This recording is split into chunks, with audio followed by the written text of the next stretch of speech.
All right, let's get right into it. Welcome Command and Site Directors to this classified explainer.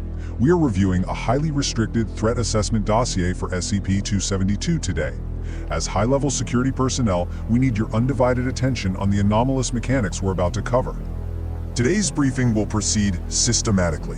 We'll be looking at containment protocols, the object's capabilities, how lighting alters the threat level, what happens with multiple subjects, the anomaly's lethal resistance, and finally, the psychological toll of long-term exposure. Starting with Section 1, Initiation and Containment Specs. So, you look at the baseline specs and see this thing is classified as safe. But let's be real. As seasoned personnel, we all know safe just refers to the ease of containment. In this case, we just keep it in a small wooden box in a vault at Sector 25. It is totally inert when not in use.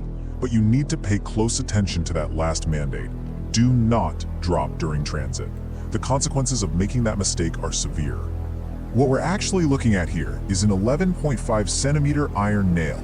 It's an ancient design, and every flat surface is covered in engravings from an entirely unknown culture.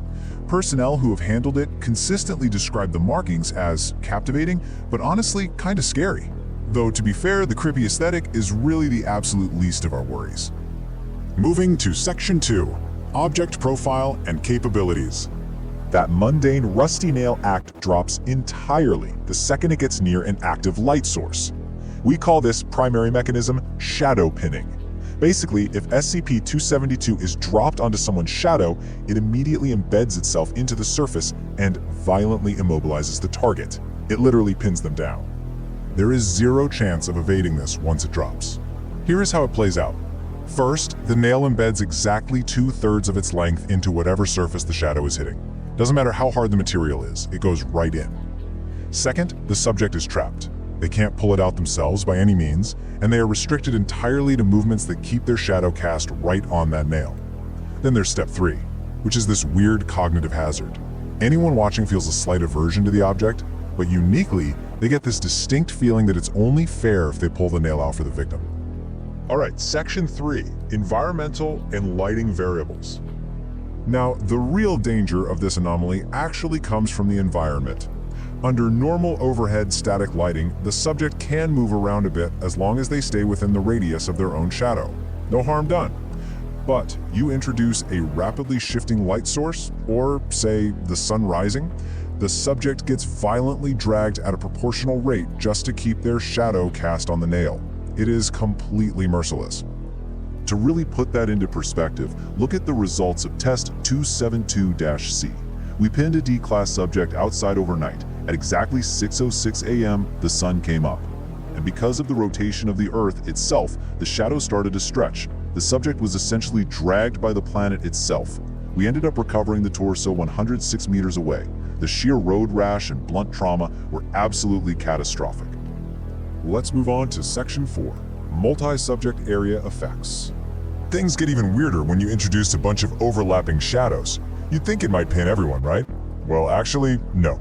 Overlapping shadows do not result in multiple pins. It only ever grabs one person. But, and this is the deeply sinister part, the anomaly actively scans the group and targets the absolute youngest person there. It's almost conscious.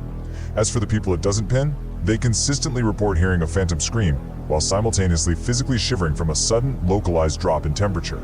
Section 5, Destructibility and Lethal Resistance. So, what happens if you try to forcefully break the pin or destroy the nail? Well, it fights back, with immediate lethal force. Check out this timeline. At 0 seconds, a subject put the nail in a vise and hit it with an angle grinder. Just 1 second in, they were on the ground, writhing and clutching their temples. By 15 seconds, audio captured them speaking in completely redacted tongues. And by 30 seconds, the subject was dead on the floor. The grinder barely scratched the nail, but the cost to the operator was a massive, instant cerebral hemorrhage. You simply cannot cheat this anomaly. Look at this casualty report. We had 3 different test subjects try digging the object out of the dirt. All 3 suffered fatal cerebral hemorrhaging. Grinding it? Same result. We even tried erecting a physical barrier, placing a simple chicken wire screen between a dragged subject and the nail. I can't even tell you exactly what happened because the results were so horrific the data was completely expunged. Command literally banned all further testing with physical barriers after that. And finally, Section 6, long-term exposure deterioration. We need to talk about what happens when someone is pinned for a long time. In Test 272-H, a subject was held for 14 days. Here is the most horrifying takeaway.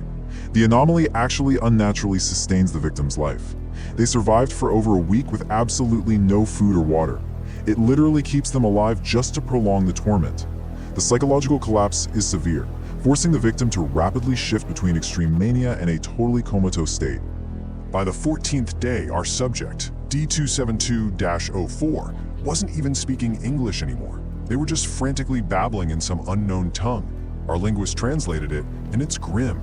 They said, "Ashes burn at my tongue, I cannot taste, the water boils at my sight." At this point, the sensory hallucinations were just absolute. The translation continues, "I cannot sleep, the screams are heard, I am not warm, the shadow steals." You hear that? The subject was explicitly feeling their own body heat being physically siphoned away by the shadow itself. And the transcript ends with them saying, "Cut my flesh to ribbons, that I might be free. Let my flesh crumble like the apple whose ashes burn at my tongue." The subject was actively clawing at their own skin, just trying to escape the psychological torture, begging to be cut to ribbons just to get away from the pin. So, security personnel, you've seen the casualty reports. You know exactly how brutal and uncompromising the mechanics of this item are. Command leaves you with this one serious calculation to think about for any future research proposals. Is satisfying our scientific curiosity about SCP-272 really worth the inevitable cost in human sanity and human life? Something to seriously consider. This concludes today's briefing. If you wish to maintain your current clearance level and ensure continued access to the Versarian database, a subscription to this channel is mandatory. Secure your connection by leaving a like on this file, and log your requests in the comments section below to dictate which anomaly we unseal next. Stay vigilant and expect your next set of logs every day.